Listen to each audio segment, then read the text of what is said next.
দীর্ঘদিনের আমাদের সহযোদ্ধা আজকে তাদের কাছ থেকে আমরা বাকশালের গন্ধ পাচ্ছি, ঠিক কিনা বলেন? তাদের কাছ থেকে ফ্যাসিস্টের আচরণ পাচ্ছি। আমি অবাক হয়ে যাই যে আজকের এই প্রোগ্রামে আপনার এই জায়গাটা যিনি দিয়েছেন তাকে হুমকি দেওয়া হয়েছে, তাকে থ্রেট করা হয়েছে, তাকে আপনার বলা হয়েছে যে এই জায়গাটা দেওয়াটা আপনি ঠিক করলেন না। আমি ওই ভাইকে বলতে চাই, ভাই কাল বৈশাখী ঝড় যখন ওঠে তখন কিন্তু আর দুনিয়ার কারো নিয়ন্ত্রণ থাকে না, থাকে? কাল বৈশাখী ঝড় কত মাইল স্পিডে আসবে আর কত মাইল স্পিডে শেষ হয়ে যাবে, এটা কি আপনার দুনিয়ার কেউ নিয়ন্ত্রণ করতে পারে? পারে না। এরকম রাজনীতিতে যখন ঝড় উঠে তখন কিন্তু কোন নেতা খেতা এগুলাকে গোনা হয় না, ঠিক কিনা বলেন?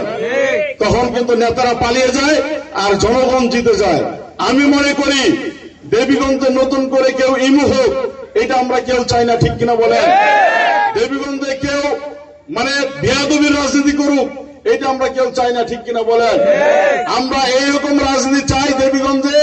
আমরা ভিন্ন মতকে শ্রদ্ধার সাথে দেখতে চাই, সহাবস্থান দেখতে চাই। আমরা বড়দেরকে শ্রদ্ধা করতে চাই, ছোটদেরকে স্নেহ করতে চাই। ছোট্ট একটা জায়গা, এই জায়গাতে কেউ সন্ত্রাসী হয়ে উঠুক, কেউ প্রভাবশালী হয়ে উঠুক, কেউ রক্তরাঙ্গা চোখ দিয়ে গড়ে উঠুক, এইটা আমরা কিন্তু দেবগঞ্জে হইতে দেব না, ঠিক কিনা বলেন?